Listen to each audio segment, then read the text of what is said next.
Praise lord. ఈరోజు దేవుని వాగ్దానం సామెతల గ్రంథం 13వ అధ్యాయము 21వ వచనం. కీడు పాపులను తరుమును, నీతిమంతులకు మేలు ప్రతిఫలముగా వచ్చును. మనందరికీ పరిశుద్ధాత్మ దేవుడు ఇస్తున్న వాగ్దానం ఏంటంటే నీతిమంతులకు మేలు ప్రతిఫలంగా వచ్చును. అసలు నీతి అంటే ఏంటి? బైబిల్లో రాయబడింది, అబ్రహాము దేవుణ్ణి నమ్మెను, అది అతనికి నీతిగా ఎంచబడెను. ద్వితీయోపదేశ కాండంలో మనం చూస్తాము, మన దేవుడైన యెహోవా ఆజ్ఞలను అనుసరించి మనం నడుచుకున్నప్పుడు మనకు నీతి కలుగుతుందని దేవుని యొక్క వాక్యంలో మనం చూస్తాం. నిజమే, నీతిమంతులకు మేలు ప్రతిఫలంగా వస్తుంది. దేవుణ్ణి నమ్మి, దేవుణ్ణి విశ్వసించి, దేవుని మార్గంలో జీవిస్తూ యథార్థంగా బ్రతుకుతున్నప్పుడు కొన్ని సందర్భాల్లో కొంత కష్టంగా అనిపిస్తూ ఉండొచ్చు, కానీ ప్రతిఫలంగా మాత్రం ఖచ్చితంగా మేలు లభిస్తుంది. నోవాహు కాలంలో చూసినప్పుడు ఆ తరము వారందరూ కూడా దేవుని దృష్టికి చెడిపోయిన వారిగా, అసహ్యమైన జీవితాన్ని జీవించిన వారిగా, దేవుని మార్గాన్ని చెరిపివేసుకున్న వారిగా జీవిస్తూ ఉన్నప్పుడు నోవాహు తన తరములో నీతిపరుడిగా, నిందారహితుడిగా ఉన్నాడు. అతడు దేవునితో కూడా నడిచినవాడని రాయబడింది. నిజంగా అంత గొప్ప జన సమూహంలో తన నీతిని కాపాడుకోవడం, తన విశ్వాసాన్ని కాపాడుకోవడం, దేవుని మార్గంలో నడవడం అనేది చాలా కష్టతరమైన పరిస్థితి.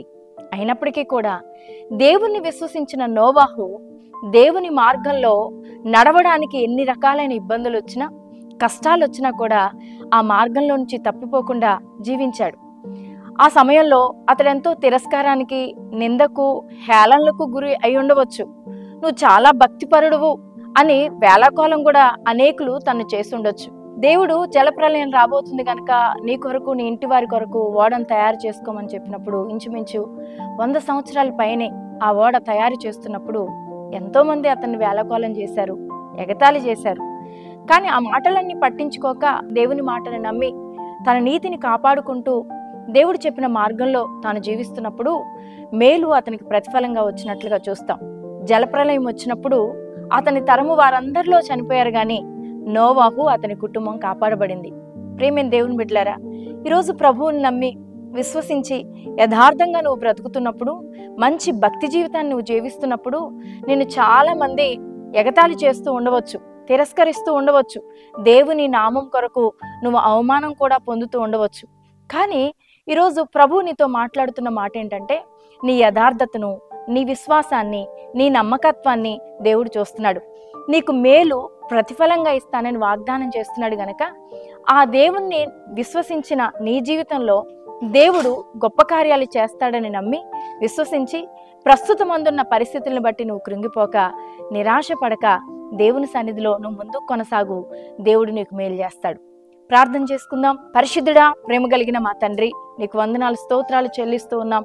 ఈ సమయంలో ప్రభువా, నీ నామంలో విశ్వాసం ఉంచి యథార్థ మార్గంలో జీవిస్తూ వారి జీవితంలో ప్రస్తుతం మంది ఎంతో శ్రమను అనుభవిస్తున్నప్పటికీ ప్రభువా, ఈరోజు ఇచ్చిన వాగ్దానం చొప్పున మేలు ప్రతిఫలంగా ఇస్తానని మాట ఇచ్చావు గనక ఆ మేలులతో నింపి దీవించి ఆశీర్వదించమని ప్రార్థన చేస్తున్నాను. ప్రతి కుటుంబంలో కూడా శాంతి, నెమ్మది, సమాధానం దయచేయండి. కుటుంబాలకు రక్షణ దయచేయండి. వివాహాలు కావాల్సిన బిడ్డలకు వివాహాలు దయచేయండి.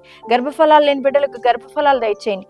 నాయనా, ఎంతమంది ఉద్యోగాలు లేక బాధపడుతున్నారో ఉద్యోగాలు దయచేయండి. చేస్తున్న చేతి పనులు, వ్యవసాయాలు, వ్యాపారాలు దీవించండి. ప్రతి అప్పుల బంధకాలు, ఆర్థిక ఇబ్బందుల నుంచి మీరు విడుదల కలగ చేయండి. ప్రతి కోర్టు సమస్యల నుంచి విడిపించండి. పోలీస్ స్టేషన్లో కేసుల నుంచి మీరు విడిపించండి ప్రభా. భయంకరమైన దురలవాట్ల చేత బానిసలుగా పీడించబడుతున్న వారికి విడుదల కలగ చేయండి. పాప బంధకాల్లో నుంచి విడిపించండి. సాతాను సంఖ్యల నుంచి విడిపించండి ప్రభా. మీరే కృప చూపించండి. చదువుకుంటున్న బిడ్డలకు ఉన్నతమైన జ్ఞానమును దయచేయండి ప్రభా. నా తండ్రి, నాయన, గర్భిణీలుగా ఉన్న వారికి సుఖప్రసవం మీరు దయచేయండి. ఎంతో మానసిక ఇబ్బందులతో బాధపడుతున్న వారికి ఆ మానసిక స్వస్థత మీరు కలగ చేయండి అయా. నా తన శరీరంలో అనారోగ్యంతో బాధపడుతున్న వారికి విడుదల దయచేయండి. కుటుంబంలో తండ్రి వారి యొక్క రక్త సంబంధికులను కోల్పోయి బాధపడుతున్న వారికి కూడా నాయన నెమ్మదిని, ఓదార్పును దయచేయండి. సేవ చేస్తున్న నాయన నీ దాసులను, దాసరాండ్రు వారికి ఇచ్చిన బిడ్డలను వారి సేవ పరిచయాన్ని దీవించండి. యేసు నామంలో ప్రార్థిస్తున్నాం తండ్రి, ఆమేన్.